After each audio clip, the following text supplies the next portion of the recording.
नमस्कार, नया सवेरा कार्यक्रम में आप सभी दर्शकों का स्वागत है, जहां हम बात करते हैं झारखंड राज्य के 16 ऐसे जिलों की जहां पे मुख्य धारा से भटके हुए लोगों की वजह से कहीं न कहीं विकास की गति थम सी गई थी। पर केंद्र सरकार और राज्य सरकार की पहल से यहां की दशा और दिशा दोनों बदल चुकी है। सरकार विभिन्न तरह की योजना चला रही है, जिसकी वजह से मुख्य धारा से भटके हुए लोग आज मुख्य धारा से जुड़कर अपनी ज़िंदगी बदल रहे हैं, अपनी कहानी अपने हाथों बदल रहे हैं।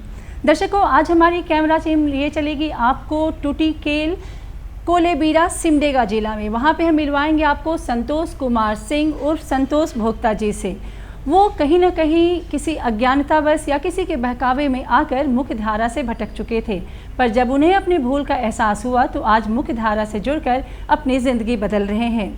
तो लिए चलते हैं हम आपको टूटीकेल सिमडेगा जिला में। वहां मिलते हैं संतोष कुमार सिंह उर्फ संतोष भोक्ता जी से, जानते हैं उनकी कहानी उन्हीं की जुबानी। सिमडेगा जिले के कोलेबिरा प्रखंड स्थित टूटीकेला का रहने वाला संतोष कुमार सिंह उर्फ संतोष भोक्ता कभी क्षेत्र में डर और भय का पर्याय था।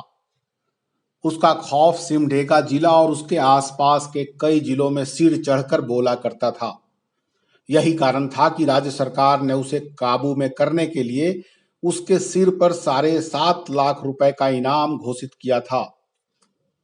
लेकिन एक दिन संतोष कुमार सिंह ने पुलिस के समक्ष हथियार डालकर आत्मसमर्पण कर दिया। वह बताते हैं कि वर्ष 2016 में राज्य सरकार की आत्मसमर्पण नीति से प्रभावित होकर पुलिस के समक्ष हथियार डालने को तैयार हुए।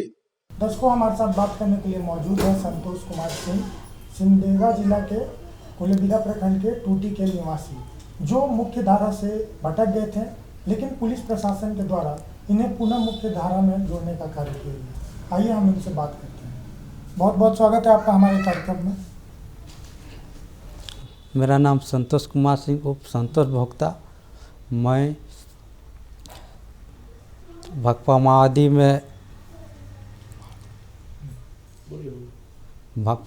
में चल गए थे और वहाँ मैं 7 साल रहा पार्टी में, और पार्टी के नीति सिद्धांत को देखते हुए मैं 7 साल तक रहा। उसके बाद जो मेरा समस्या था उसको रखे पार्टी में, और मेरा समाधान नहीं करने के बावजूद मैं सरकार की आत्मसमर्पण नीति द्वारा, जो आत्मसमर्पण नीति है उसमें हम पेपर के द्वारा पढ़े और मेरा विचार हुआ कि मैं आत्मसमर्पण कर लूं और सरकार की मुख्य धारा में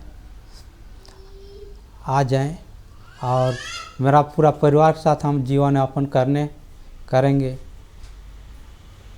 क्या कारण था जो आप घर छोड़ के पार्टी में ज्वाइन कर लिए? मेरा मूल मकसद था कि वही जमीन संबंधी मैटर था, इसलिए हम पार्टी में चल गए थे।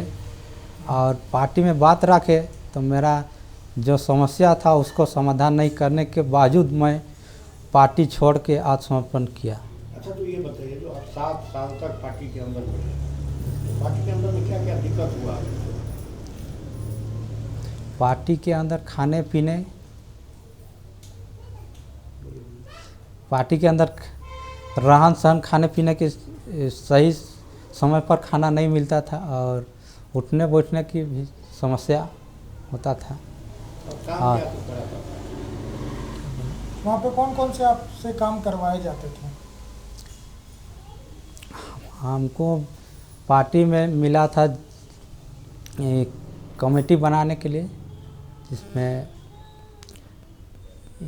SDS गांव स्तर में उसको बनाने के लिए मिला था। गांव स्तर में ग्राम रक्षा दल बनाने के लिए हमको मिला था। मतलब गांव के और लोगों को जोड़ने के लिए?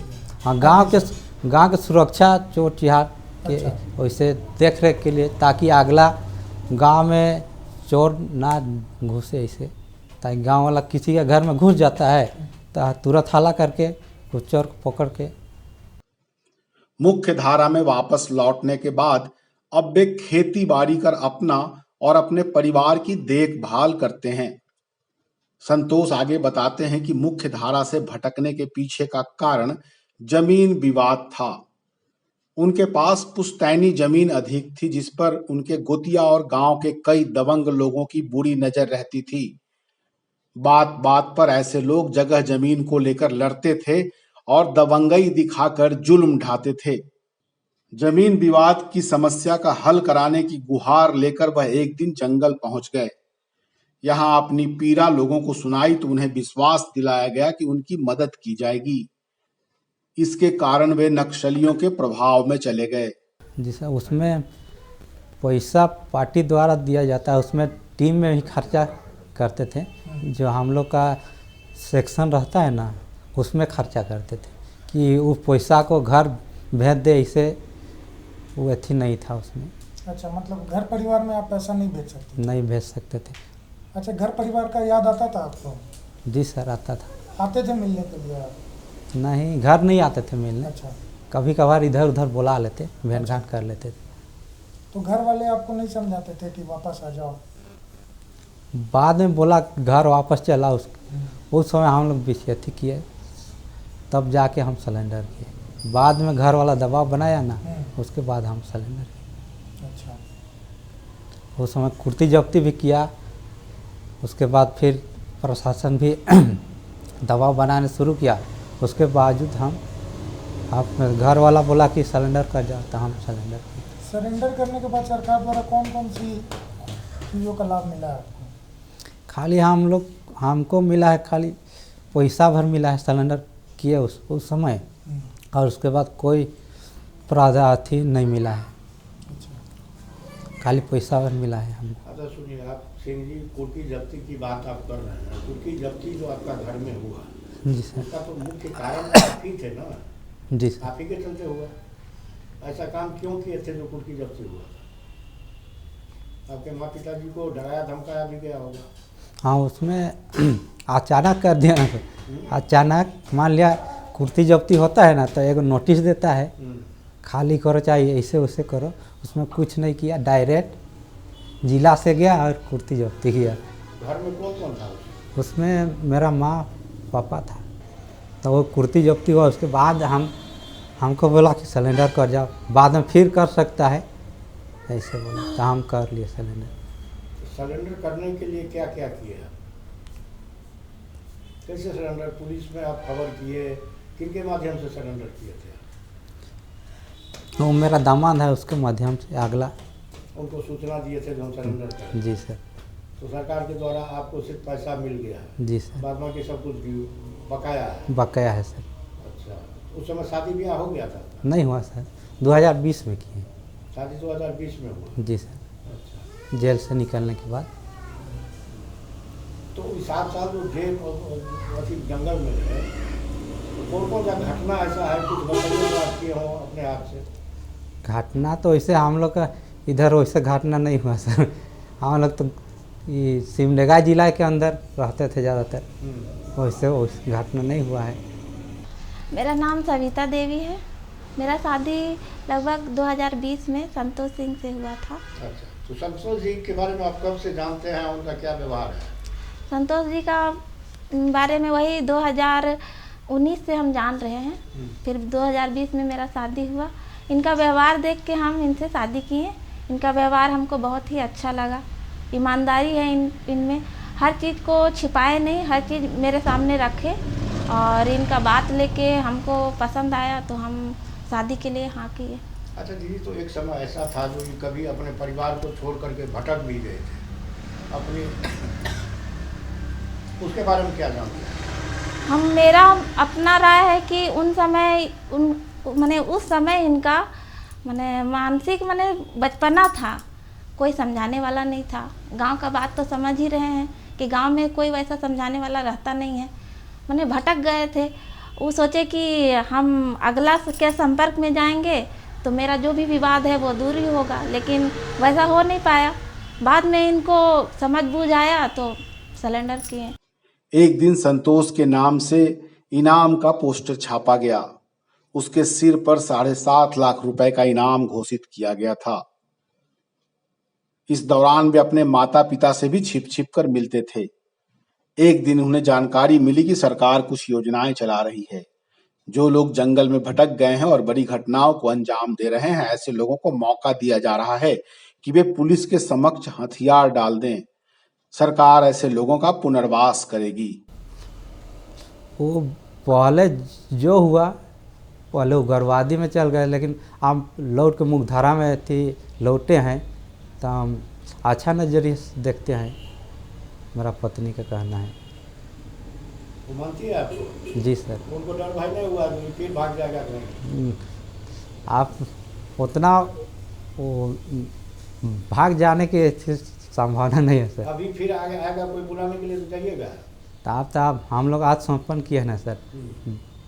आप समर्पण करने से क्या होगा? हमारा मन इच्छा होगा फिर चले जाएंगे। तो उसमें जो सरकार द्वारा दिया हुआ पैसा या और कोई भी उसको फिर जब्त कर लेगा सरकार। तो आप तो रहबे नहीं करिएगा, तो जब तो आपके माता पिता से करेगा तो मेरा ही नुकसान होगा ना सर। वो मानते हैं इस बात को? जी सर। तो ऐसे भी अभी भी बहुत सारे लोग होंगे जंगल में, उनको क्या कहना चाहेंगे आप? मेरा कहना है कि सरकार की जो आत्मसमर्पण नीति है उसमें सरेंडर करे और अच्छा से यहाँ आम जनता की तरह जीवन यापन करे, मुख्यधारा में लौटे। और आग्रह करते हैं कि जो भी उग्रवादी हैं वो मुख्यधारा में लौट जाएं और अपना जीवन यापन करें। उन लोगों के लिए एक अपील है कि वो जो सरकार की जो आत्मसमर्पण एवं पुनर्वास नीति जो चलाई जा रही है उसकी विशेषताओं को जानें और उसमें बहुत सारी सुविधाएं सरकार के द्वारा दी जा रही हैं, जैसे कि बच्चों को मुफ्त में शिक्षा की व्यवस्था की गई है और स्वरोजगार के लिए बैंक से लोन लेने की भी सुविधा दी गई है, तुरंत उन लोग को मिल जाती है। तो इन सारी चीज़ों का लाभ उठा सकते हैं और आम जनों की तरह शहर में रह करके आम लोगों के बीच में अपने आत्मसम्मान की जीवन लोग जी सकते हैं। तो दर्शकों, चलते चलते हम कार्यक्रम के अंतिम पड़ाव पे आ चुके हैं, जहां हम आपसे विदा लेते हैं एक वादे के साथ कि अगले अंक में हम ज़रूर मिलेंगे। लेकिन अगले अंक में मिलने तक हमें एक काम करना है। वो काम ये है कि जहां पे मुख्य धारा से भटके हुए लोगों की वजह से अंधकार के बादल छाए हुए हैं, उसे हमें हटाना है और वहां पे नया सवेरा का उदय करना है। और एक बात याद रखने की ज़रूरत है कि कोरोना महामारी बीमारी फिर से अपना पांव पसार रहा है, इसलिए 2 गज दूरी, मास्क है ज़रूरी। और अगर अपना टीकाकरण नहीं कराया है तो अपना टीकाकरण अवश्य कराएं। अगले अंक में फिर होगी अपनी मुलाकात कार्यक्रम नया सवेरा के साथ। तब तक के लिए हमारी पूरी टीम को दीजिए इजाज़त। नमस्कार।